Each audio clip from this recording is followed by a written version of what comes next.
So a quick heads up before I get into Lamelo. About 4 minutes into this video is going to be my first ever ad read. Hopefully the transition is b-ball breakdown levels of fluid. So anyway, Lamelo Ball, already did one video on the guy for his preseason. 4 preseason games so far. We're just going to talk about the scoring in this video. His percentages have not been good in the preseason. He's missed a whole lot of shots. And to give you the exact numbers, in 4 preseason games, Lamelo averaged 8 points on 26% shooting from the field, 27% from 3 on 5 attempts a game. I'm not even going to bother busting out the true shooting percentage. Those numbers pretty much tell the story themselves. So what's going on? Well, for one, he's just simply adjusting to the NBA game, so don't think that I'm implying that this is going to maintain itself for Lamelo. But there are some things he's going to have to figure out. He's doing a good job of getting around screens. However, he's very quick to just pull up and not go all the way to the basket. And this was a bit of a fear for him coming into the NBA, is that he's not accepting of contact enough. He's only shooting 2 free throws a game in the preseason. He's shooting 75% on them, so that would be a great way for him to bump up his efficiency. But as of right now, it's a lot of shots from around, 10 feet or so. Where, sometimes it's a floater. It's like a one-legged pull-up floater thing that he does when the big man drops.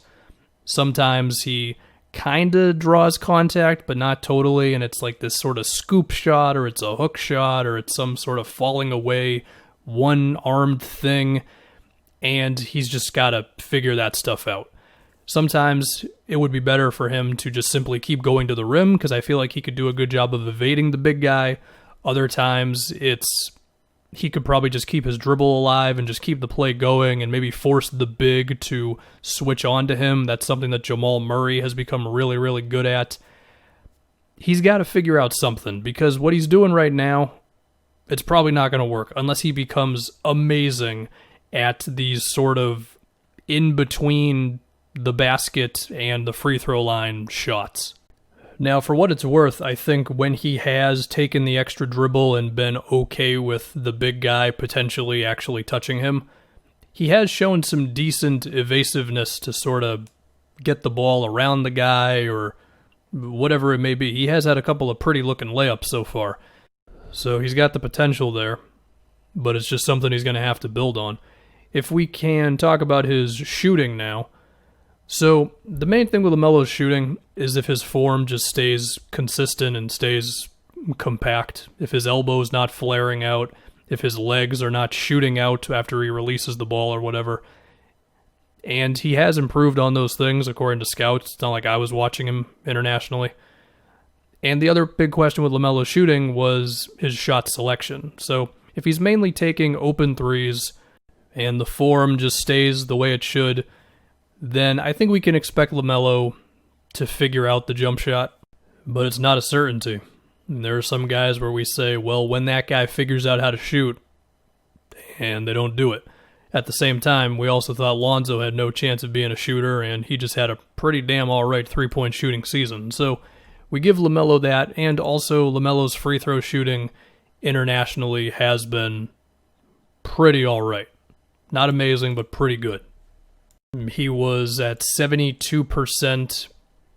Granted, it was only 12 games played in the NBL for the one that I can see on Basketball Reference, but I mean, that's like more than nothing for a sample size. I think another thing that could help him is if he had a big guy who was a real threat.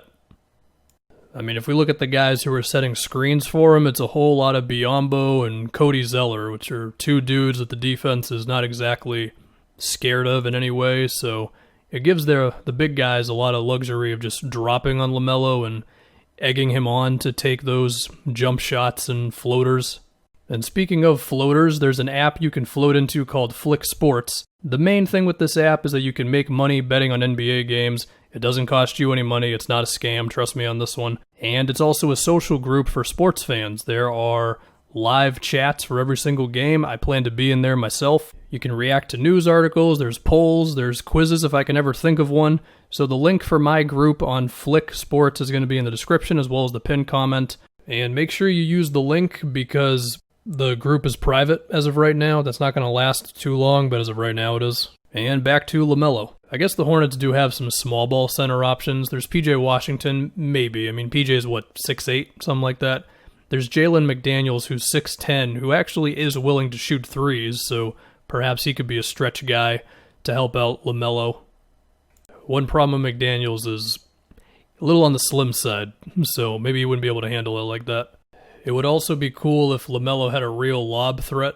Cody Zeller at one time was one of the more athletic centers in the NBA, and I do think he's still pretty alright. It's just he's had so many injuries at this point. I don't know if he's going to be the guy like that for him. But of course, a lot of it still does fall back on LaMelo. I guess another thing to think about LaMelo too is when we think about his pull-up shooting potential, because even if I do think that he can keep his form under control when it comes to catch and shoots, and he already had a moment like that in one of the games against the Magic. He was like 4 for 9 from 3, I believe it was. Looked pretty good in the corner. What about when he's on the move? Whether it's pull-up threes or that sort of thing. Because, I mean, nowadays, if you're going to be a great point guard, you pretty much have to have that shot. And if you don't, then you've got to be an elite downhill player who draws a whole bunch of fouls. Either those two, or you're Chris Paul and you shoot over 50% from mid-range. And that's not a joke. He legitimately shoots that well from mid-range. So, what's it going to be for LaMelo?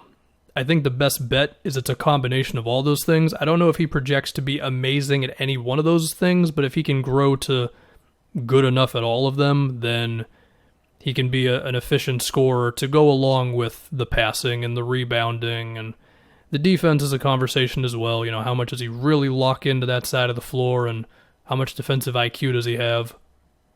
And all of this will come with time, but just based on the preseason games, the thing to get from LaMelo is it's a lot of awkward mid-range floater scoop shot type stuff, and you can make that work, but it'd probably be better if you just get a couple extra free throw trips and you invite contact and that sort of thing. So we'll have to see. The Hornets are going to let LaMelo make mistakes this year, which probably be good for him in the long run. I guess while I'm here, I can try to predict where the Hornets will end up this season.